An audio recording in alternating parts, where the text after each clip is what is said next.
يا أيها الذين آمنوا كتب عليكم الصيام كما كتب على الذين من قبلكم لعلكم تتقون.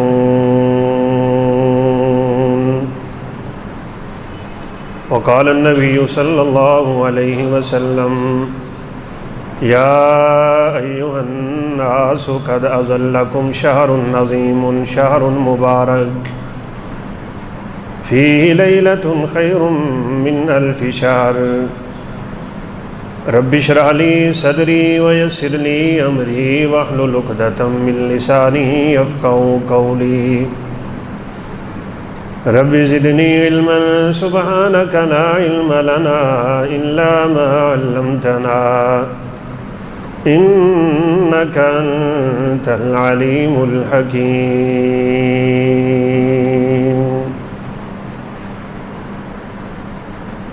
ہر قسم کی حمد و ثنا، کبریائی، بڑائی، تکبیر، تحمید، تسبیح، تعلیل اللہ رب العزت کے شان شایان ہے.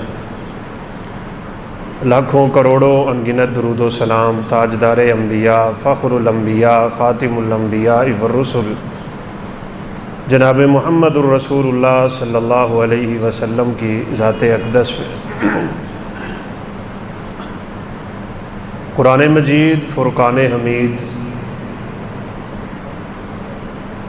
انسانیت کی رشد و ہدایت کے لیے اللہ تعالیٰ نے نازل کیا ہے.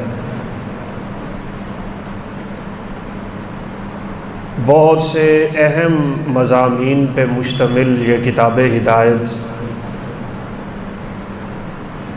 اس زندگی میں، زندگی کے ہر شعبے میں بلکہ انسان کی رہنمائی کرتی ہے.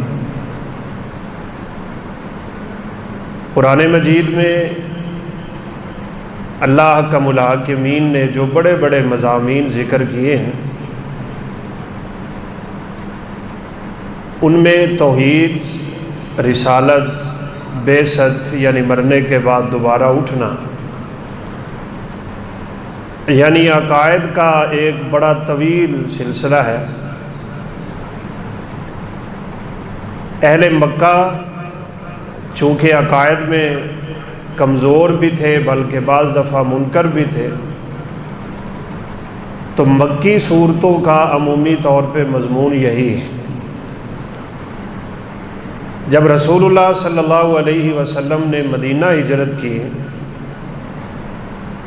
اور اسلام کی ایک ریاست مارز وجود میں آئی ہے، تو پھر اللہ تعالیٰ نے احکامات نازل کیے ہیں.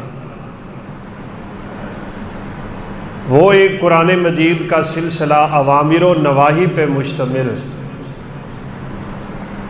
امر کا مطلب ہوتا ہے کام کرنا اور نہیں کا مطلب ہوتا ہے نہ کرنا. اسلام کے جتنے بھی احکام ہیں وہ 5 طرح کے: واجب، مستحب، حرام، مکروہ اور مباح. کوئی بھی عبادت، کوئی بھی عمل وہ ان 5 سے خالی نہیں ہوتا. اگر تو اللہ تعالیٰ نے اس کے کرنے کا حکم دیا اور ضروری حکم دیا ہے، اس کو امر کہتے ہیں. کرنے پہ ثواب ہوتا ہے، نہ کرنے پہ گناہ ہوتا ہے. اور اگر رب تعالیٰ نے حکم تو دیا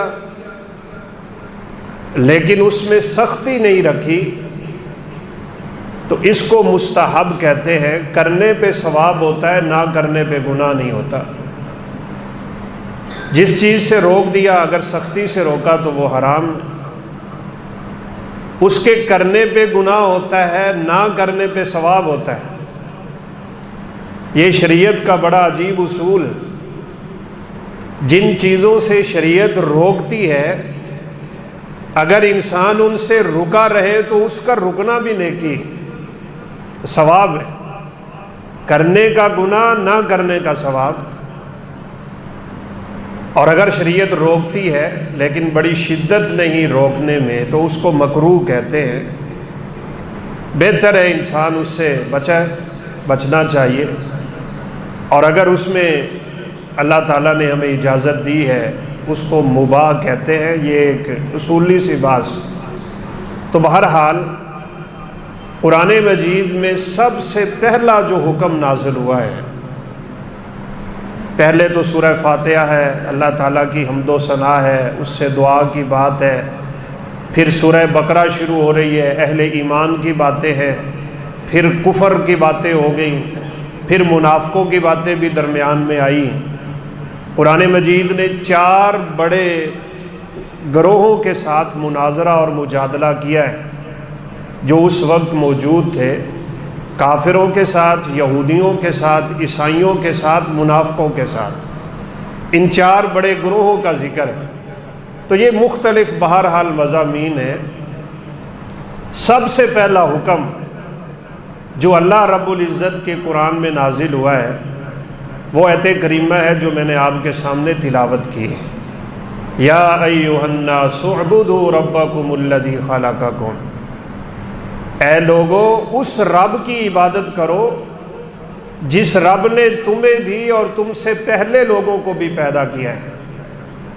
عبادت کسے کہتے ہیں اور عبادت ہم کیوں کرتے ہیں؟ اسی آیت کریمہ کے آخر میں ہے لعلکم تتقون۔ ساری عبادتوں کا مقصد ایک ہے، اور وہ مقصد یہ ہے کہ میرے اور آپ کے دل میں اللہ کا ڈر پیدا ہو جائے، تقوی، پرہیزگاری، للہیت، خشیت، خوف خدا۔ ہمیشہ انسان جہاں بھی ہو، کہاں بھی ہو، بس اس کے دل میں اللہ کا ڈر پیدا ہو۔ یہی ایک مقصد ہے عبادت کا۔ نماز کا مقصد بھی یہی، روزے کا مقصد بھی یہی، حج کا مقصد بھی یہی، حقیقت میں زکوٰۃ کا مقصد بھی یہی۔ طہارت حاصل ہو جائے، دل پاک ہو جائے، ایسا دل بن جائے انسان کا کہ جس دل میں اللہ کی محبت اپنی جڑیں پکڑ لے۔ آپ کو پتہ ہے دنیا میں معمولی سی قیمتی چیز انسان باہر نہیں رکھتا، قیمتی چیزوں کو لوگ چھپا چھپا کے رکھتے ہیں۔ ایمان سے بڑی قیمتی چیز کوئی نہیں ہے۔ سب سے بڑی دولت اس دنیا میں اگر کسی کو ملے تو وہ دولت ایمان ہے۔ ایمان اللہ میلے دلوں میں نہیں رکھتا۔ ایمان اللہ رب العزت ایسے دلوں میں نہیں رکھتا جو دل صاف نہ ہو۔ جیسے دنیا میں ہم کوئی معمولی قیمتی چیز سر عام نہیں رکھتے، ہر ایک کو نہیں دیتے، سمجھداروں کو دیتے ہیں، تو بالکل اللہ رب العزت کی دولت ایمان کے لیے اپنے دلوں کو بہت خوبصورت بنانا پڑتا ہے۔ کیسے بنے گا؟ تقویٰ کیسے آئے گا؟ پرہیزگاری کیسے آئے گی؟ دل کیسے صاف ہوگا؟ ایک بہت بڑا مہینہ اس عبادت اور ریاضت کے لیے آ رہا ہے۔ فرمایا ہے لوگو، اے ایمان والو، کتب علیکم الصیام، تم پہ روزے فرض کر دیے گئے، کما کتب علی الذین من قبلکم، جیسے تم سے پہلے لوگوں پہ فرض ہوئے تھے۔ ان کے روزے کا طریقہ اور تھا، وقت اور تھا، کیفیت اور تھی۔ ہمارے روزے کا اور ہے، لیکن پہلی امتوں پہ بھی روزے فرض رہے، لعلکم تتقون، تاکہ تم ڈر جاؤ، تمہارے دلوں میں خوف پیدا ہو جائے، تمہارے دلوں میں اللہ رب العزت کا ڈر ہمیشہ کے لیے پیدا ہو۔ 11 مہینے انسان دنیا کے جھنجٹ میں اپنے دل پہ غبار چڑھا بیٹھتا ہے، زنگ آلود کر لیتا ہے اپنے دل کو۔ اب رمضان شروع ہونے سے پہلے ذرا رگڑا لگا لیں آپ، کس چیز کا؟ اپنے دل کو صاف کرنے کے لیے ریگ مار چاہیے۔ وہ کیا ہے؟ استغفار اور اللہ رب العزت سے پکی سچی توبہ۔ یہ رمضان سے پہلے پہلے کر۔ اگر رمضان اسی حالت میں داخل ہوا تو ایسے نہ ہو اسی حالت میں نکل جائے۔ حدیث بڑی مشہور ہے، آپ نے سنی ہوئی۔ رسول اللہ صلی اللہ علیہ وسلم نے ممبر کی پہلی سیڑھی پہ قدم رکھ کے آمین کہا، دوسری پہ آمین کہا، تیسری پہ آمین کہا، بآواز بلند کا۔ یہ لوگوں کے لیے ایک نیا معاملہ ہے۔ صحابہ نے پوچھا اللہ کے نبی کیا ہوا ہے صلی اللہ علیہ وسلم؟ آپ نے فرمایا جبریل امین آئے تھے۔ اب دعا جبریل کی، آمین سرور کائنات کی، اس کی قبولیت میں کوئی شک ہی نہیں ہو سکتا۔ فرمایا جبریل نے جب میں نے پہلی سیڑھی پہ قدم رکھا تو مجھے ایک دعا کے ساتھ کہا تھا، یہ دعا تھی جبریل امین کی کہ وہ شخص اللہ کی رحمت سے دور ہو جائے جس کی زندگی میں رمضان آ کے نکل جائے اور وہ اپنے گناہوں کی بخشش ہی نہ کروا سکے۔ کتنے رمضان گزر گئے ہماری زندگیوں میں، سب سے بدبخت وہ انسان رمضان آیا نکل گیا فلم یغفر لہ، اللہ کے نبی کا فرمان ہے وہ شخص بڑا ہی بدبخت ہے، برباد ہے وہ انسان جس کی زندگی سے رمضان نکلا اور اس کی حالت نہ بدلی۔ اس لیے میرے بھائیوں، مشق، تمرین، اپنے آپ کو تیار کرنا، یہ تب ہو سکے گا اب سے لے کے رمضان تک کوئی 8-10 دن باقی ہیں، مسلسل ایک کام شروع کر دیں۔ سب سے پہلے استغفار شروع کریں۔ یہ سادہ سی ترتیب میں آپ کو بتا رہا ہوں۔ حسن بصری رحمۃ اللہ علیہ سے کسی نے پوچھا تھا استغفار زیادہ کیا جائے یا اللہ کا ذکر زیادہ کیا جائے؟ غالباً ابن قیم رحمۃ اللہ علیہ سے بھی اس طرح کا قول مروی۔ انہوں نے کہا میلے کپڑوں پہ خوشبو نہیں لگائی جاتی، ذکر تو خوشبو ہے، میلے کپڑے پہلے دھوئے جاتے ہیں، پہلے صاف کیے جاتے ہیں، پہلے ان کی میل کچیل دور کی جاتی ہے، پھر ان کپڑوں پہ خوشبو لگائی جاتی ہے۔ استغفار کر کے پہلے اپنے بدن کی ساری میل اتار لو، اپنے دل کی ساری کدورتیں کڑ لو، اس پہ جو زنگ چڑھا ہوا ہے پہلے وہ اتار لو، اس کے بعد ذکر کرو گے تو تمہارا دل رب کی خوشبوؤں سے معطر ہو جائے۔ استغفار کثرت سے کریں۔ چھوٹا سا کلمہ یہ پڑھتے پھرے استغفر اللہ استغفر اللہ، اس کو تو یاد کرنے میں دیر بھی نہیں لگتی انشاءاللہ۔ اور اگر اللہ تعالیٰ مزید توفیق دے، استغفر اللہ الذی لا الہ الا هو الحی القیوم واتوب الیہ، جس ذکر میں اللہ کا نام آ جاتا ہے، پھر لا الہ الا اللہ آ جاتا ہے، افضل الذکر لا الہ الا اللہ، یہ کائنات کا سب سے بڑا ذکر ہے لا الہ الا اللہ۔ سچے دل سے انسان اپنے رب کے سامنے یہ گواہی دے رہا ہوتا ہے، یا اللہ اس کائنات میں تیرے سوا کسی کو نہیں مانتا ہوں، پھر یہ استغفار بھی بن جائے گا۔ استغفر اللہ الذی لا الہ الا هو الحی القیوم واتوب الیہ، اس میں توبہ کے الفاظ بھی ہیں، اس میں استغفار کے الفاظ بھی ہیں، اس میں ذکر بھی شامل ہے، اس میں سب کچھ شامل ہے۔ کثرت سے پڑھنا شروع ہو جائیں، اس کی کوئی لمٹ نہیں ہے، اس کی کوئی مقدار نہیں ہے، اس کی کوئی تعداد نہیں ہے، جتنا زیادہ پڑھو گے اتنا اللہ رب العزت ہمارے دلوں کو صاف کر۔ رسول اللہ صلی اللہ علیہ وسلم کا مشہور فرمان، ان القلوب یصدع کما یصدع الحدید، لوہا جیسے زنگ آلود ہوتا ہے لوگوں کے دلوں پہ بھی زنگ چڑھتا ہے، اور یہ زنگ انسان کی برائی کا ہوتا ہے۔ نکتت نکتۃ سودا، ایک گناہ کرے تو کالا نکتہ لگتا ہے، نکتے لگتے گئے، گناہ کرتا گیا، کرتے کرتے دل پہ زنگ چڑھ گیا۔ کلا بل ران علی قلوبہم ما کانوا یکسبون، نبی کائنات علیہ الصلوۃ والسلام نے تو یہ آیت کریمہ پڑھی تھی کہ ان کے دلوں پہ یوں زنگ چڑھ جاتا ہے، کالے سیاہ دل ہو جاتے ہیں، اب کیا کیا جائے؟ فما جلاؤھا یا رسول اللہ، اللہ کے نبی آپ بتا دیں یہ جو زنگ چڑھا ہے دلوں کے اوپر، یہ زنگ کیسے اترے گا؟ آپ صلی اللہ علیہ وسلم نے دو چیزیں بتا دی، فرمایا کثرت تلاوت القرآن و ذکر اللہ، اللہ کا ذکر زیادہ شروع کر دو اور قرآن مجید کی تلاوت شروع کر دو، اللہ تمہارے دلوں کو بالکل صاف کر، رمضان سے پہلے پہلے صاف کر۔ پہلے استغفار کریں، پھر توبہ کریں۔ استغفار اور چیز ہے، توبہ اور چیز ہے۔ استغفار کرنے سے جیسے ایک بڑی سخت زمین ہوتی ہے نا، بنجر قسم کی بڑی سخت، اس پہ ہل چلایا جاتا ہے، پہلے اس کو نرم کیا جاتا ہے۔ یہ استغفار ہمارے بنجر دلوں کی زمین کو نرم کر دے گا، پھر نرم ہونے کے بعد وہاں پانی لگتا ہے، پھر دانہ لگتا ہے، پھر وہ زمین اگانے کے قابل ہوتی ہے۔ یہ دلوں کی بنجر زمین کو پہلے استغفار سے آباد کر لو، جب استغفار سے یہ زمین نرم ہو جائے گی، اب آنا توبہ کی طرف، اب لگاؤ توبہ کا پانی۔ ساری کائنات کے گناہوں کو اللہ یوں مٹاتے ہیں، فرمایا یبن آدم انک ما دعوتنی ورجوتنی غفرت لک علی ما کان فیک ولا ابالی۔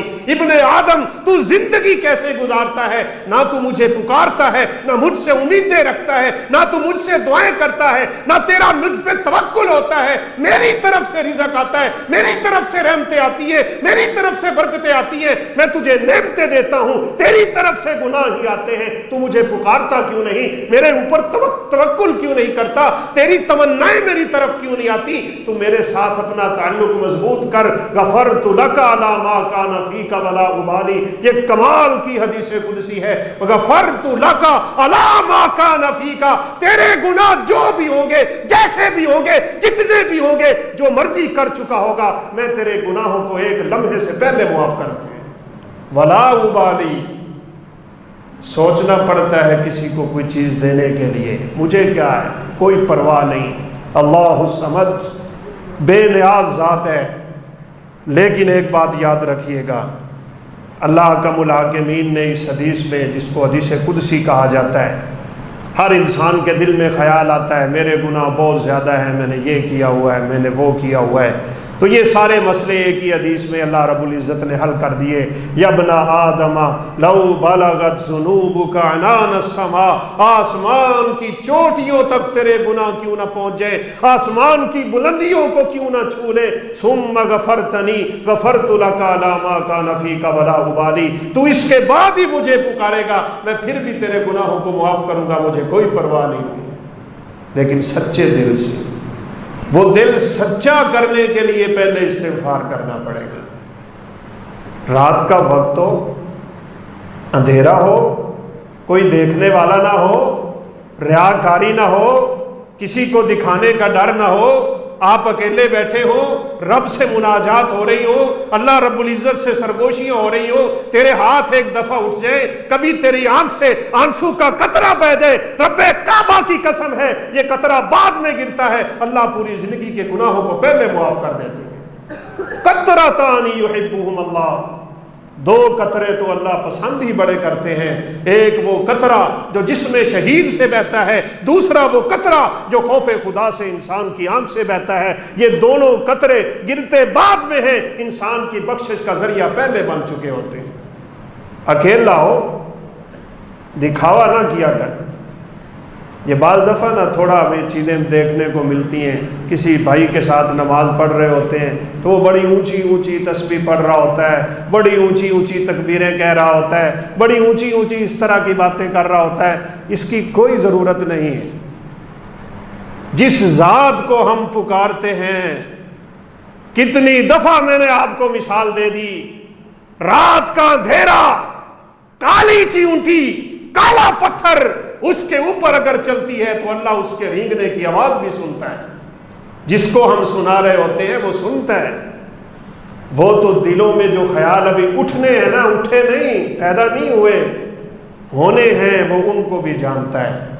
یہ چار دیواری ہماری آنکھوں کی ہے، اللہ رب العزت سے کوئی چیز مخفی نہیں ہے۔ لا یخفی علیہ شیء فی الارض ولا فی السماء، 14 کے 14 طبق میں ایک رائی کا دانہ بھی ایسا نہیں جو اللہ رب العزت سے مخفی ہو۔ رسول اللہ صلی اللہ علیہ وسلم کے صحابہ ایک سفر، بڑی اونچی اونچی ذکر کر رہے ہیں، شوق تو ہوگا، ایک ہی ذکر با آواز بلند اکٹھا کرنے کی اجازت ہے، بس یاد رکھیے گا، اور وہ ہے حج کا تلبیہ۔ حاجی جب احرام پہن لے، احرام پہن لینے کے بعد صحابہ کرام رضوان اللہ علیہ مجمعین سرور کائنات کی معیت میں ذوالحلیفہ سے روانہ ہو رہے ہیں، جبریل امین آ گئے علیہ الصلاۃ والسلام۔ مسند احمد کی روایت، آپ صلی اللہ علیہ وسلم نے فرمایا، امرانی جبریل، میرے صحابہ جبریل مجھے حکم دے کر کے گئے ہیں، ان آمر اصحابی ان یرفعوا اصواتهم بالتلبیہ، اپنے صحابہ کو حکم دے دو یہ جو لبیک اللہم لبیک پڑھ رہے ہیں نا، اپنی آوازیں بلند کر لیں، عورتیں اپنی آواز پست رکھیں، مرد اپنی آوازوں کو بلند کر لیں۔ کیوں بلند کر لیں؟ اللہ اکبر۔ ترمذی شریف کی روایت، رسول اللہ صلی اللہ علیہ وسلم نے فرمایا، تلبیہ جب حاجی کی زبان سے نکلتا ہے، وہ اپنی آواز بلند کرتا ہے، وہ تلبیہ جن سنے، پہاڑ سنے، شجر سنے، حجر سنے، وادی سنے، مدر سنے، کائنات کی جو چیز سنتی ہے وہ حاجی کا تلبیہ سن کے تلبیہ کہنا شروع ہو جاتی ہے۔ وہ تلبیہ سن کے اگلی مخلوق کے تلبیہ کہتی ہیں۔ حاجی کے اس تلبیہ کی وجہ سے پوری کائنات تلبیہ پکار رہی ہوتی ہے۔ قیامت کے دن یہ اس کے حق میں گواہی بھی بن جائیں۔ اس لیے تلبیہ ذکر الہی ہے، اس کو بلند آواز میں کرنے کی شریعت نے اجازت نہیں بلکہ ترغیب دی ہے۔ اس کے علاوہ اکٹھے ذکر بآواز بلند یہ شریعت میں کہیں ثابت نہیں۔ کہ بعض لوگ بیٹھ جاتے ہیں اکٹھے، پتہ نہیں کیا دانے شانے پکڑ کے، گٹھلیاں شٹلیاں پکڑ کے، اور اکٹھے اللہ اللہ اور پتہ نہیں کیا کیا پڑھتے رہتے ہیں۔ اس کی شریعت میں کوئی اجازت نہیں، اور نہ ہی اللہ رب العزت کو ایسے ذکر کی کوئی ضرورت۔ عبداللہ بن مسعود رضی اللہ تعالیٰ عنہ نے کنکریاں ماری تھیں ان لوگوں کو جو اللہ کے حبیب کے جانے کے بعد مسجد نبوی میں اکٹھے بیٹھ کے ذکر کر رہے تھے۔ ذکر اس کے لیے کیا جاتا ہے جس کو ہم نے یاد کرنا ہوتا ہے۔ رسول اللہ صلی اللہ علیہ وسلم نے صحابہ کو کہہ دیا تھا، اربعوا علی انفسکم، او میرے صحابہ اپنے جانوں پہ رحم کھاؤ، یہ اکٹھے یوں کر کے بلند ذکر کرنے کی تمہیں کیا ضرورت؟ تم جس ذات کو بلا رہے ہو وہ کوئی نعوذ باللہ سمن بکمن نہیں ہے کہ وہ سن نہ سکتا ہو یا وہ بول نہ سکتا ہو، وہ سمیع قریب ہے، وہ انسان کی شاہ رگ سے بھی قریب ہے، وہ تمہاری ہلکی سی آواز کو بھی سنتا ہے۔ ذکر انسان یوں کرے، خدا کی قسم ہے بعض جگہوں پہ لکھا ہوا ہے کہ سلف صالحین کا یہ حال ہوا کرتا تھا، ان کے خلوص کی علامت ہے، نیت خالص کی علامت ہے، اللہ کا بندہ ہونے کی علامت ہے۔ نماز میں روتے تھے، ان کے آنسو بہتے تھے، سجدے کی جگہ تر ہو جایا کرتی تھی، لیکن ان کے رونے کی کیفیت یہ ہوتی تھی کہ ساتھ والے نمازی کو علم نہیں ہوتا تھا، وہ پتہ ہی نہیں چلنے دیتے تھے۔ کیوں؟ کہیں ہماری عبادت میں ریاکاری نہ آ جائے۔ آج عمل تھوڑے ہیں، ریاکاریاں بہت ہی۔ مسجد نبوی میں ہم نے ایک دیکھا بابا جی، وہ لکڑی کی تسبیح موٹے موٹے اس کے منگے یوں سر پہ اٹھا کے لوگوں کو دکھا دکھا کے یوں کر کے منکا مارتا تھا، سبحان اللہ سبحان اللہ۔ میں تھوڑا فاصلے پہ بیٹھا تو میرے ذہن میں آئی کہ میں ان سے ملتا ہوں، یہ نہ تو پاکستان ہے، نہ یہ پاکستان کی عبادت ہے، اور نہ جو یہ کر رہا ہے شریعت سے ثابت ہے۔ یہ بیچارہ وہی دھندا، وہی پیٹ پوجا کے مسئلے، وہی شہرت اور وہی سارا کچھ یہاں بھی چلانا چاہتا ہے۔ میرے آنے سے پہلے ہی پولیس آئی اور اسے پکڑ کے لے گئی۔ کس کے لیے تسبیح پھیرتا ہے تو؟ کس کے لیے ذکر کرتا ہے تو؟ کسے دکھا دکھا کے کرتا ہے؟ آپ کو پتہ ہے یہ فیس بک نے ہمارے اعمال تباہ کر دیے۔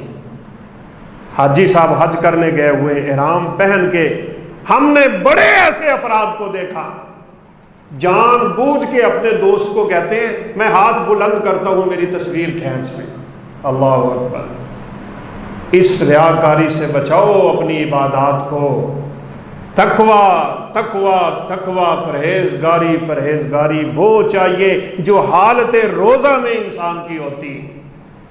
یہ عبادتوں میں روزے کی ایک خاص اہمیت اسی لیے ہے، ان الصوم لی وانا اجزی بہ۔ جتنی عبادتیں ہم کرتے ہیں لوگ دیکھ لیتے ہیں، چلے رات کو چھپ کے تو انسان کر لیتا ہو تو وہ ایک الگ بات ہے، ہم نماز پڑھیں گے لوگ دیکھیں گے، میں جمعہ پڑھا رہا ہوں آپ سن رہے ہیں، میں آپ کو دیکھ رہا ہوں، صدقہ ہم کرتے ہیں، چلے ہو کسی کو نہیں تو فقیر کو تو پتہ چل ہی جاتا ہے، جس کے ہاتھ میں ہم دیتے ہیں اسے تو پتہ چل جاتا ہے۔ جتنی بھی عبادتیں ہیں کوئی نہ کوئی ان عبادتوں سے واقف ہو جاتا ہے، لیکن روزہ ایسی عبادت ہے، ان الصوم لی وانا اجزی بہ۔ اللہ خود اعلان کر دیتے ہیں روزہ صرف میرے لیے بندہ رکھتا ہے اور میں ہی جانتا ہوں کہ اس کا اجر میں نے کتنا دینا ہے۔ اور اس کی مثال آپ نے کئی دفعہ سن رکھی ہے۔ گرمی کا موسم آ رہا ہے، آخری روزے تو گرمی میں ہی ہوں گے، صاف ظاہر ہے مئی کا آخر ہوگا، شدت کی گرمی ہو جائے گی۔ لیکن وجہ کیا ہوتی ہے؟ بندہ وضو کر رہا ہے، دوپہر کا وقت ہے، زور کی نماز ہے، ٹھنڈا پانی ہے، کلی کر رہا ہے، گلے تک جا رہا ہے، کیوں نہیں نیچے اتر رہا؟ وجہ کیا ہے؟ اتار لے تو کون سا کوئی دیکھ لے گا، لیکن روزے کی حالت میں اسے پتا ہے جہاں کوئی نہیں دیکھتا وہاں خدا دیکھتا ہے۔ بس یہ تیری مشق پورے سال کے لیے ہو جائے۔ رمضان آتا ہی اس لیے ہے ہم ایک مہینہ ایسا اپنے رب کے سامنے گزارے، ہمارے 11 مہینے کی ساری روٹین سیدھی ہو جائے۔ لیکن پھر بھی بندہ ہے، یہ تو اللہ حکم الحاکمین نے اپنی نبی کی زبان سے ہمیں سنا بھی دیا نا۔ اگر سارے لوگ ایسے ہو جائیں نا کہ کسی سے گناہ ہی نہ ہو تو اللہ تعالیٰ کو ایسی مخلوق پسند ہی نہیں ہوگی۔ اللہ ان لوگوں کو بدل دے گا، ان کو لائے گا جن سے گناہ ہوگا، پھر وہ اپنے رب سے توبہ کریں گے۔ گناہ تو انسان کی فطرت میں داخل، ان النفس لامارۃ بالسوء، یہ نفس ہی تو انسان کو برائی پہ ابھارتا ہے۔ اسی کو روکنے کے لیے ہی تو رمضان آتا ہے۔ تزکیہ نفس جس کو کہتے ہیں، ہم نے اپنے نفس پہ کنٹرول کیسے کرنا ہے، ہم نے اپنے اس نفس کے ساتھ جہاد کیسے کرنا ہے، ہم نے مصیبتوں پہ صبر کیسے کرنا ہے، ہم نے دکھوں پہ صبر کیسے کرنا ہے۔ رمضان کا مہینہ ہمیں بہت کچھ سکھانے کے لیے آتا ہے، یقین کی۔ یہ صبر کا مہینہ ہوتا ہے، کھانے پینے سے تو صبر ہوتا ہی ہوتا ہے نا۔ میں اس لیے اس موضوع کو، ویسے تو اگلا جمعہ مناسب تھا اس موضوع کے لیے، لیکن میں اس لیے اس موضوع کو بیان کر رہا ہوں کہ الحمدللہ میں تراویح پڑھانے کے لیے مالدیپ جا رہا ہوں، اور آئندہ سے ہمارے جمعے سے ملاقات نہیں ہوگی، 5-6 جمعے، اس لیے زندگی رہی تو بعد میں باتیں ہوگی۔ لیکن رمضان المبارک کا مقدس مہینہ ہمیں یہ تربیت دینے کے لیے آتا ہے، صبر کریں صبر کریں۔ کھانے پینے سے تو صبر کرتا ہے انسان، لیکن بڑی معذرت کے ساتھ بعض روزے دار ایسے ہوتے ہیں، گالی دینے سے صبر نہیں کرتا، جھوٹ بولنے سے صبر نہیں کرتا، دھوکہ دینے سے صبر نہیں کرتا، فراڈ کرنے سے صبر نہیں کرتا، کسی سے لڑے تو اس سے برے الفاظ کرتا ہے، سارے کام کر رہا ہوتا ہے، بس صرف اس نے کھانا پینا چھوڑا ہوا ہے۔ آپ خود بتائیں اس روزے کا کوئی فائدہ ہوگا؟ اللہ رب العزت خود کہتے ہیں، بعض لوگ ایسے جن کو سوائے بھوکا پیاسا رہنے کے کوئی شے ہاتھ نہیں آتی۔ اللہ کو ضرورت نہیں ہے ہمارے بھوکا پیاسا رہنے کی، نہ اللہ رب العزت کو ضرورت ہے یہ جو ہم ماتھا زمین پہ جا کے پھینک دیتے ہیں۔ اگر تیرے دل میں میل کچیل ہی ہے اور تو سجدے کر رہا ہے تو رب کو تیرے سجدوں کی کیا ضرورت؟ ان عبادتوں کا اصل مقصد یہ ہے دل کو بالکل پاک صاف کر، حرام کمائی سے، دنیا کی محبت سے، جھوٹ، حسد، بغض، کینہ، عداوتیں، یہ دشمنیاں، یہ اختلاف، یہ گندی سوچیں، یہ گندی فکریں، یہ خیالات کا برا ہو جانا۔ اسی لیے تو رمضان ہمیں پریکٹس دے رہا ہے، ابھی سے اپنی تیاری شروع کر دیں، اپنے دل سے ان تمام چیزوں کو نکالنے کی کوشش کریں، استغفار کثرت سے شروع کریں، پھر توبہ کریں۔ رمضان کے داخل ہونے سے پہلے توبہ کے لیے ضروری ہے تو یہ ہر موضوع ہی اپنی جگہ پہ ایک مستقل حیثیت رکھتا ہے۔ توبوا الی اللہ توبۃ نصوحا، پکی سچی توبہ کیا کرو۔ ہمارے ہاں تو بڑا مشہور ہے، لوگ کوئی چیز دیکھتے ہیں تو یوں ہاتھ لگاتے ہیں زبان پہ اور کان پہ رکھ کے کہتے ہیں توبہ توبہ توبہ۔ یہ توبہ نہیں ہے، التوبۃ ہی الندامہ، تیرے دل سے شرمندگی کے اٹھ جانے کا نام توبہ ہے۔ انسان کو چین نہ آئے، قرار نہ آئے۔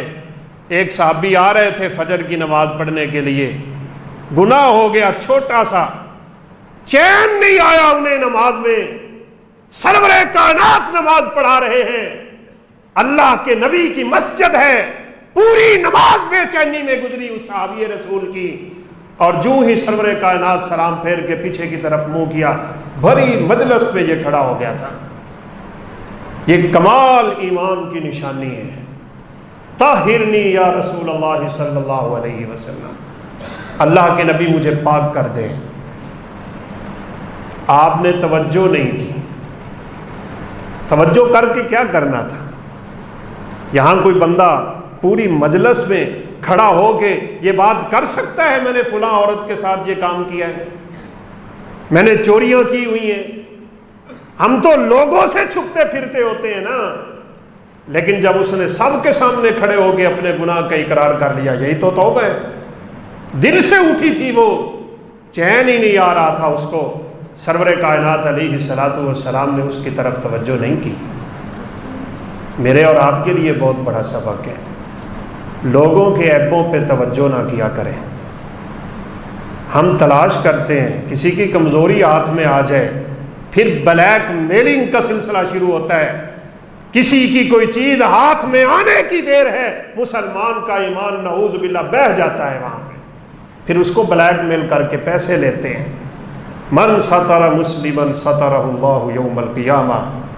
دنیا میں اگر کوئی شخص یہ عادت بنا چکا ہے نا کہ وہ لوگوں کے عیب تلاش کرتا ہے، لوگوں کی برائیاں تلاش کرتا ہے، اللہ رب العزت کہتے ہیں قیامت کا دن ہوگا، ساری کائنات ہوگی، سارے انبیاء ہوں گے وہاں، صلحاء ہوں گے وہاں، شہداء ہوں گے وہاں، اولیاء ہوں گے، ساری کائنات کے سامنے میں اس بندے کو کھڑا کر کے ذلیل کر دوں۔ لوگوں کو ذلیل کرتا ہے دنیا میں، جب اللہ رب العزت کسی کو ذلیل کریں گے اس بدبخت کی ضلالت کا عالم کیا ہو جائے۔ میں زیادہ دور نہیں جاتا، سیدنا ابراہیم علیہ السلام کا باپ، بعض نے چچا لکھا بعض نے باپ لکھا، میں اس سے کوئی سروکار نہیں، قرآن میں اس کا نام آزر ہے، آزر۔ قیامت کا دن ہوگا، ابراہیم علیہ السلام ایک وقت تک اپنے باپ کے لیے استغفار کرتے رہے، پھر اللہ نے روک دیا، مشرکوں کے لیے استغفار نہ کیا کریں، رک گئے۔ قیامت کا دن ہے، اللہ نے اپنے خلیل سے وعدہ کیا ہوا ہے، اللہ کہتے ہیں وَلَا تُخْزِنِي يَوْمَ يُبْعَثُونَ۔ قیامت کے دن ابراہیم کہیں گے اللہ تو مجھے ذلیل نہیں کرے گا۔ یا اللہ میرا باپ، اگر میرا باپ آج جہنم میں چلا جائے تو اس سے بڑی کیا ضلالت ہے، تو نے تو میرے ساتھ وعدہ کر رکھا ہے ابراہیم میں تجھے ذلیل نہیں کروں۔ اللہ رب العزت کہیں گے ابراہیم اپنے پاؤں میں دیکھ۔ نبی کائنات علیہ السلام نے فرمایا ابراہیم علیہ السلام اپنے پاؤں کی طرف دیکھیں گے، اللہ ان کے باپ کو بجو بنا کے ابراہیم کے قدموں میں ڈال دیں گے۔ ضلالتیں یہ ہیں، رسوائیاں یہ ہیں، عزتیں بھی قیامت کے دن، ذلتیں بھی قیامت کے دن، دنیا کی عزت عارضی، دنیا کی ذلت عارضی، دنیا کی دولت عارضی، دنیا کی نعمت عارضی، دنیا کا حسن عارضی، یہ تیری جوانی عارضی، یہ تیری اولاد عارضی، یہ تیرا مال عارضی، یہ جاہ و جلال عارضی، یہ منصب و کرسی عارضی، یہاں تو سب چیزیں عارضی ہیں، وہاں جو کچھ ملے گا وہ ہمیشہ کا ہوگا۔ ضلالت گلے پڑ گئی، ہمیشہ کی پڑے گی، عزتیں اللہ نے عطا کر دی، ہمیشہ کی کر دے۔ وہاں کی عزتیں تلاش کرو۔ یہاں کہتے ہو نا میرا ناک نہیں رہتا، تیرا ناک کیوں نہیں رہتا؟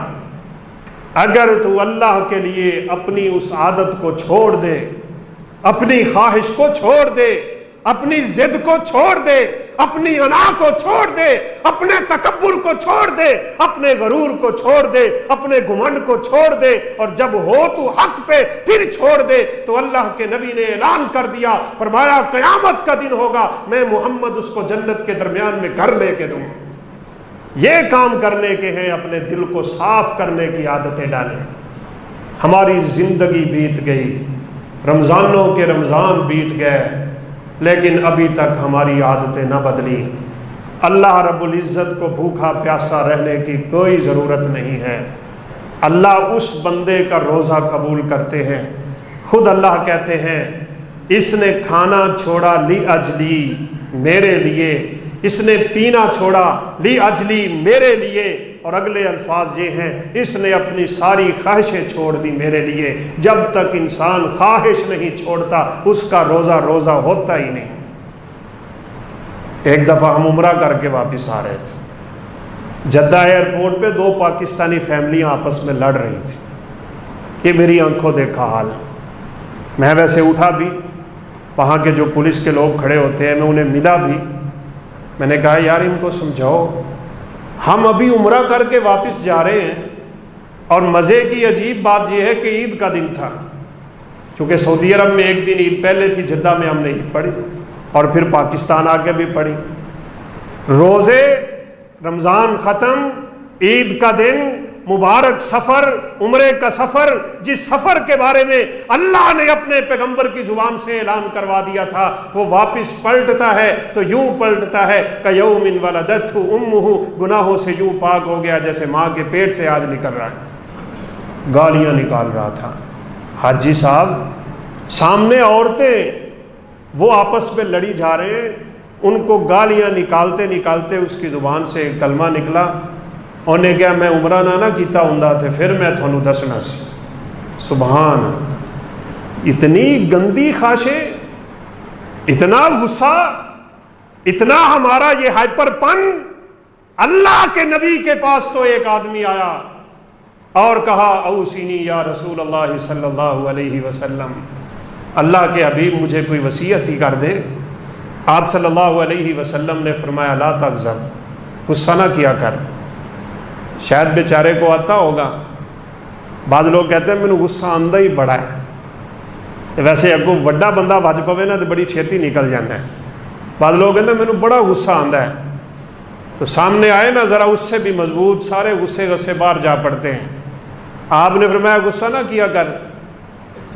کہنے لگا میں آپ سے نصیحت طلب کر رہا ہوں، آپ کہتے ہیں غصہ نہ کیا کر، آپ مجھے کوئی خاص نصیحت کیجئے، کوئی وصیت کیجئے۔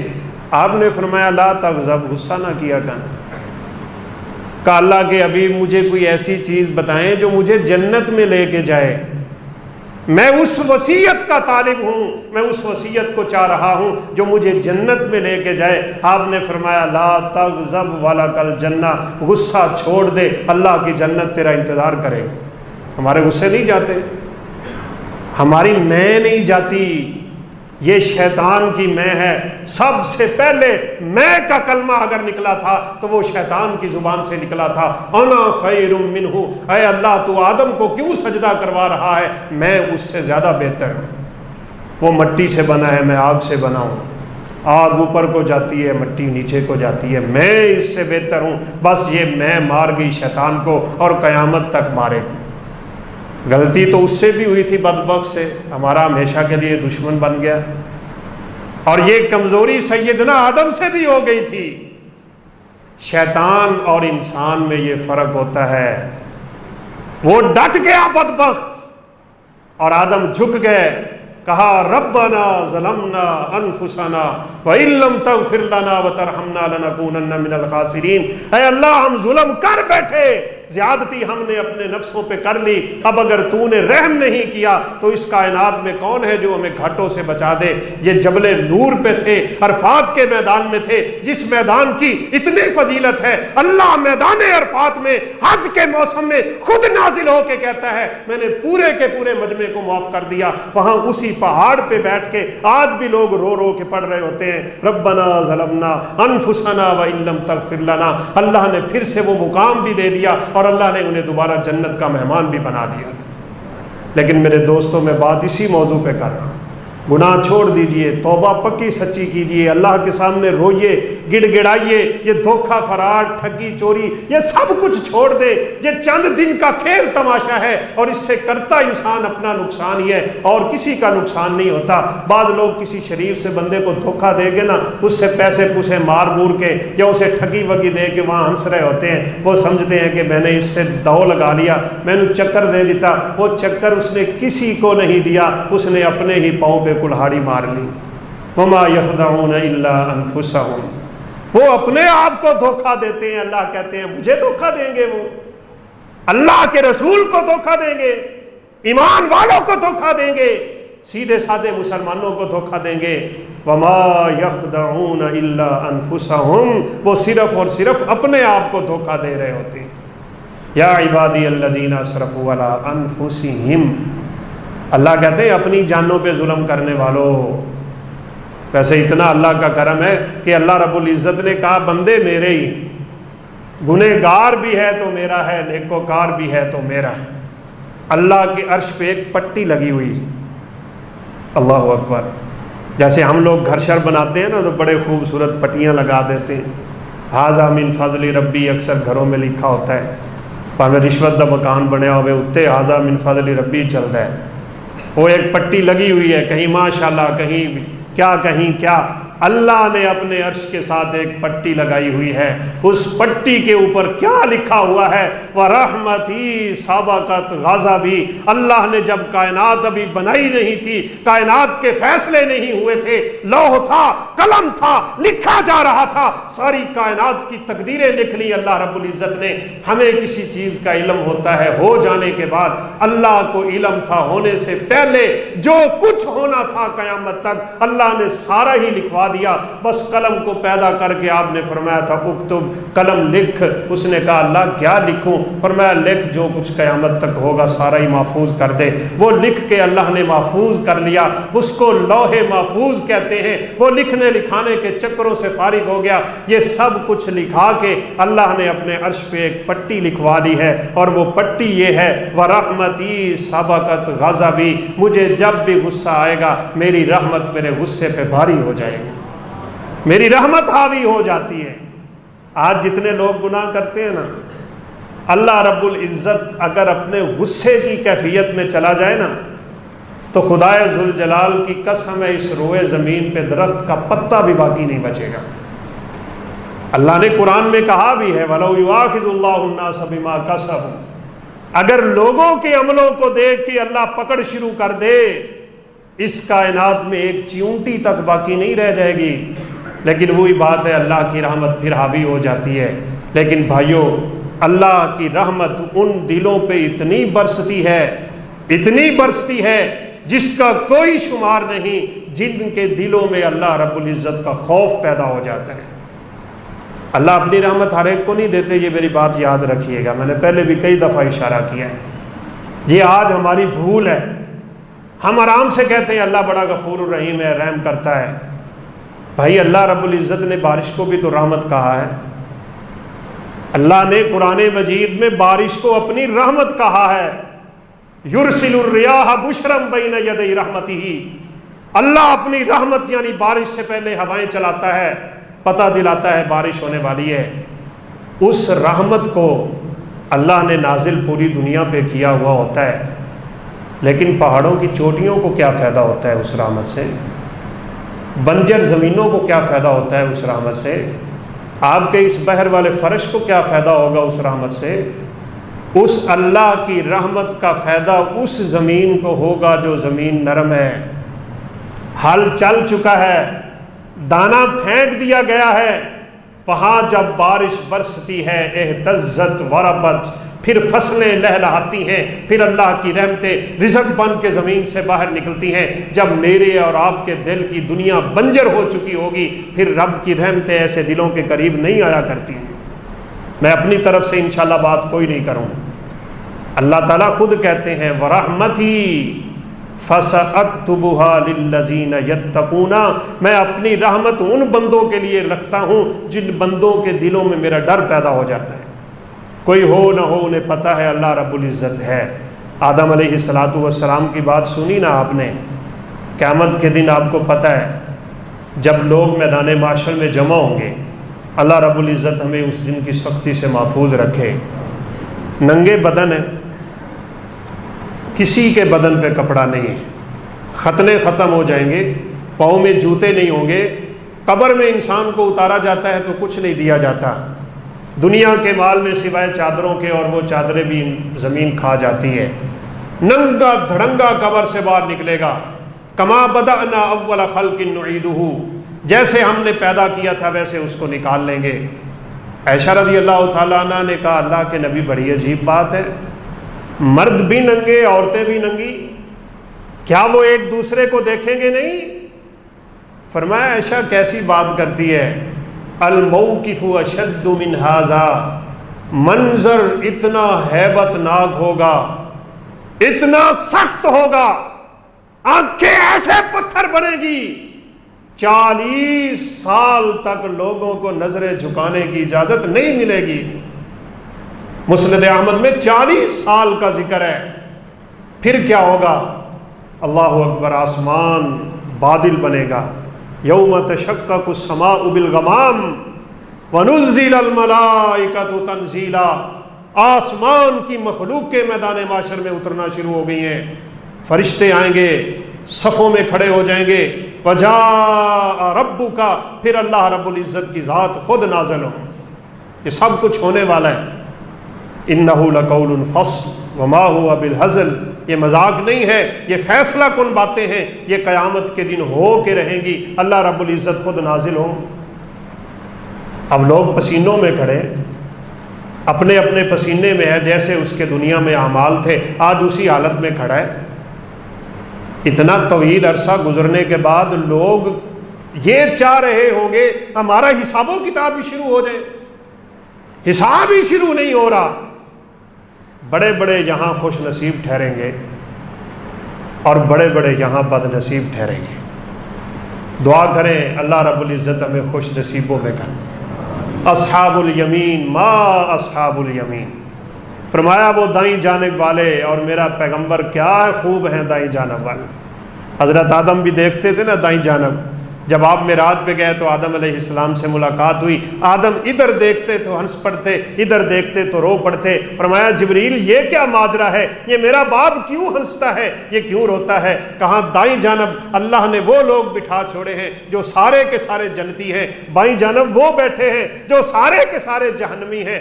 آدم اپنی مخلوق میں سے، اپنی اولاد میں سے جنتیوں کو دیکھتا ہے تو مسکرا پڑتا ہے، جہنمیوں کو دیکھتا ہے تو رو پڑتا ہے۔ اللہ ہمارا بھی نامہ اعمال دائیں ہاتھ میں رکھے۔ اللہ رب العزت فیصلہ نہیں کر رہے، لوگ دوڑ کے آدم کے پاس جائیں گے۔ میں صرف یہی بات آپ کو سمجھانا چاہتا ہوں اور بات ختم کرتا ہوں۔ لوگ دوڑ کے آدم کے پاس جائیں گے۔ انت اول نبی فی الدنیا، آدم تو دنیا میں پہلا نبی ہے، پہلا رسول سیدنا نوح علیہ السلام ہے، اور پہلے نبی سیدنا آدم علیہ السلام۔ بنو بشر ہے تو، ساری کائنات کے لوگوں کا باپ ہے تو۔ اللہ نے تجھے ہاتھ سے پیدا کیا تھا، اللہ نے فرشتوں سے تجھے سجدہ کروایا تھا، تو بڑی فضیلتوں کا مالک ہے۔ اللہ سے دعا کر دو ہمارا حساب شروع ہو جائے۔ آپ کو پتہ ہے آدم علیہ السلام کا جواب کیا ہوگا؟ ہم سب جانتے ہیں، اللہ کا فضل۔ آدم علیہ السلام کہیں گے میں نے ایک ایسا کام کر لیا تھا جس سے میرے رب نے منع کیا تھا، آج مجھے اپنے رب کے سامنے جاتے ہوئے شرم آتی ہے، میں یہ نہیں جانتا میرے ساتھ کیا ہونے والا ہے، تم مجھ سے آ گئے ہو یہ بات کرنے کہ میں رب سے جا کے سفارش کر دوں۔ میرے بھائیوں ذرا اس نقطے کو سوچئے گا، میں بات ختم کر دیتا ہوں۔ بنو بشر، پوری انسانیت کا باپ، پہلا نبی، اللہ رب العزت کا برگزیدہ، فرشتوں سے جس کو رب نے سجدہ کروایا، جنت جس کا ٹھکانہ تھا اور جس کا ٹھکانہ ہے۔ گناہ ہو گیا، انسان تھا، اللہ نے آنے والی نسل سے گناہ کا یہ مادہ رکھنا تھا ان میں۔ اللہ کو وہ لوگ پسند ہوتے ہیں جو گناہوں کے بعد توبہ کر لیا کرتے ہیں۔ اتنا طویل عرصہ گزر چکا ہوگا حضرت آدم کی اس غلطی کو، آپ اندازہ لگائیں کتنے ہزار سال گزر چکے ہوں گے۔ ایسی غلطی جس کی اللہ سے توبہ بھی کر لی، استغفار بھی کر لیا، وہ بخشوا بھی لی، دوبارہ جنت میں چلے بھی گئے، لیکن آدم کو آج وہ غلطی دوبارہ یاد آ رہی ہے۔ اس لیے یاد آ رہی ہے کہ اللہ بڑے ہی غصے میں ہے۔ کبھی میں نے اور آپ نے بیٹھ کے اپنی غلطیاں یاد کی؟ میں کیسی زندگی گزار رہا ہوں اور مجھے پلٹ کے کہاں جانا ہے؟ اس لیے توبہ کا دروازہ کھلا ہے۔ دعا کریں اللہ رب العزت ہمیں سچا اور سچا دین دے دے۔ ابھی میں آ رہا تھا تو رستے میں انہوں نے ایک مولوی صاحب کی تقریر لگا دی، تو میں نے کہا چلو اتنا چنگا ہے، گانے نالوں تقریر تے ہے نا، کوئی نامی گرامی مولوی صاحب ہوں گے، بڑی طرزے ورزے لگا رہے تھے، تو وہ بیان کرتے کرتے بیان کر رہے تھے، لوگوں سے واہ واہ لینے کا بڑا چکر ہوتا ہے ان لوگوں، لوگ اس پہ پیسے پھینک رہے ہیں، بس باتیں بتائی جا رہا ہے قیامت کے دن یوں ہوگا یوں ہوگا یوں ہوگا. اللہ کے نبی کہیں گے اللہ مجھے اور دے دو، اللہ اور دے دے گا. پھر کہیں گے اللہ اور دے دے. اللہ فرمائیں گے اے میرے نبی تیرا وہ امتی جو ساری کی ساری زندگی گناہوں میں گزار چکا تھا، اس نے توبہ بھی نہیں کی، اس نے مجھے یاد بھی نہیں کیا، اس نے کچھ بھی نہیں کیا، اے میرا نبی تو اس کو جنت میں ساتھ لے جا. بھائی ایسی بات نہیں ہے. اللہ کے پیغمبر بھی اس بندے کے حق میں سفارش کریں گے جس بندے نے اس دنیا میں رب کے ساتھ شرک نہیں کیا ہو. توبۃ العبد ما لم یغرغر. وہ اصل بیان کر رہا تھا کہ کسی کی روح یہاں تک پہنچ چکی ہوگی وہ پھر توبہ کرے گا اللہ پھر بھی معاف کر دیں گے، ایسا نہیں ہے. دعا کریں اللہ مولویوں کو پہلے ہدایت دے. اللہ کے نبی نے تو کہا تھا موت کا فرشتہ نظر آئے گا تو توبہ کا دروازہ بند ہو جائے. اس لیے حدیثیں پڑھیں، قرآن پڑھیں. تب تک توبہ کا دروازہ کھلا ہے جب تک ہمیں موت کا فرشتہ نظر نہیں آتا. اور میرے بھائیوں کبھی یقین مانے اکیلے بیٹھ کے سوچیں اللہ رب العزت کتنی قوتوں کا مالک ہے. حدیث میں آتا ہے اگر دن کے وقت کسی بندے سے گناہ ہو جائے اللہ شام تک انتظار کرتے ہیں کہ یہ توبہ کرے میں اس کے گناہوں کو معاف کر دوں. 6 گھڑیاں مسلم کے الفاظ ہیں اور شام کے وقت کا کیا ہوا صبح کی 6 گھڑیوں تک انتظار ہوتا رہتا ہے لیکن یہ پھر بھی توبہ نہیں کرتا. اس لیے یہ وقت توبہ ہے. رمضان سے قبل استغفار کثرت سے کر لیں. قرآن مجید کی تلاوت ابھی سے شروع کر دیں. پکی سچی توبہ اپنے رب سے کر لیں. اور توبہ کی میں ایک شرط ضرور بیان کر دیتا ہوں، وقت ختم ہو رہا ہے. پہلے لوگوں کے حق ادا کرو وگرنہ توبہ نہیں ہوتی. حجیں کر لو، عمرے کر لو، صدقے کر لو، خیرات کر لو، سب کچھ کر لو، اگر لوگوں کے ساتھ معاملہ صاف نہیں رکھو گے ایسے بندے کی توبہ کو اللہ قبول نہیں کرتے ہیں. اللہ رب العزت کے حق میں معافی ہوتی ہے، بندوں کے حق میں تلافی ہوتی ہے. پہلے تلافیاں کرو، جو نقصان کیے ہیں وہ پورے کرو، جو زیادتیاں کی ہیں وہ ختم کرو، جو ناراضگیاں ہیں ان کو مٹا دو، جو قدورتیں ہیں ان کو ختم کر دو، جو بغض چھپایا ہوا ہے دلوں میں اس کو پہلے نکال دو اور اپنے بھائی کا حق ادا کر دو. 1 روپیہ بھی اگر کسی کا دینا ہوگا قیامت کے دن اس کا ہاتھ اور تیرا گریبان ہے. تب تک جنت میں کوئی جا نہیں سکتا جب تو لوگوں کے ایک دوسرے سے معاملے صاف نہیں ہو جاتے ہیں. پھر جا کے فیصلہ ہوگا. ایک کنترا مقام ہے، میں نے پہلے بھی بیان کیا ہوا ہے. وہ لوگ جو پل صراط سے گزر جائیں گے نا وہ جنتی ہوں گے، ایک دوسرے کو ملیں گے، مبارکیں دیں گے، تحیہ ان کا سلام ہوگا، سلامتی ہو رہی ہوگی، ایک دوسرے کو خوشی کے ساتھ مبارکیں دے رہے ہوں گے. لیکن یہاں اللہ نے ایک اور پل ڈال دیا ہوا ہے. یہ جیسے آج کل بائی پاس کا سلسلہ ہے، جن لوگوں نے کسی کا حق نہیں دینا ہوگا ان کو تو بائی پاس جنت مل جائے گی، لیکن جنہوں نے حق دینے ہوں گے ان کو کنترا مقام پہ روک دیا جائے. یہ صحیح بخاری میں روایت شعب الایمان میں بھی ہے. ان کو کنترا مقام پہ روک کے اللہ حساب لینا شروع ہو جائیں. حالانکہ اپنی نیکیوں کی وجہ سے پل صراط تو گزر چکا تھا. آپ نے سنا ہے نا دنیا میں جس بکری نے بغیر سینگوں والی بکری کو سینگ مارے ہوں گے اللہ قیامت کے دن اس کے توڑ دے گا، اس کو لگا دے گا اور اللہ کہیں گے اپنا بدلہ لے لے. یہ اسی مقام پہ ہوگا جس کو کنترا کہتے ہیں. یہاں جانوروں کا حساب ہو رہا ہے، حالانکہ جانوروں کا قیامت کے دن حساب نہیں ہو. ابن کثیر رحمہ اللہ نے لکھا ہے سارے جانور اللہ کے حکم سے مٹی بن جائیں گے. جب مٹی بن رہے ہوں گے اس وقت کافر کی زبان سے نکلے گا یا لیتنی کنت ترابا، کاش میں بھی مٹی ہوتا میرا بھی حساب نہ ہوتا. لیکن ظالم جانور کا حساب وہاں ہو رہا ہے، تو نے کیوں سیخ مارا تھا دنیا میں. یہاں اللہ روک کے سارے حساب لیں گے. اور اللہ معاف فرمائے، اللہ معاف فرمائے. بعض لوگوں نے اتنے حق دینے ہوں گے دوسروں کے کہ اللہ ان کے گناہ اس پہ ڈال دے گا، اس کی نیکیاں ان کو دے کے اس بدبخت کو اللہ واپس جہنم میں پھینک دیں گے. اس لیے اپنے معاملات سدھاریں. رمضان سے پہلے اپنی روٹین درست کریں، کثرت سے توبہ استغفار کریں. پکی سچی توبہ ہونی چاہیے. تلاوت قرآن کو اپنا معمول بنا لیں. آپ جو چاہتے ہیں رمضان میں عبادتیں کرنا وہ ابھی سے پریکٹس شروع کر دیں۔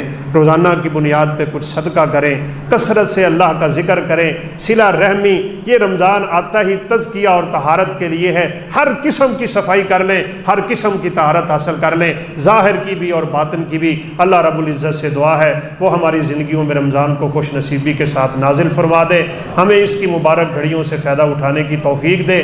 رمضان کی آمد کے ساتھ ہی اللہ رب العزت ہماری مغفرت اور بخشش کا فیصلہ فرما دے، اور رمضان ہمارے لیے رفع درجات کا باعث بن دے۔ انہ سمیع قریب مجیب، وآخر دعوانا ان الحمد للہ رب العالمین۔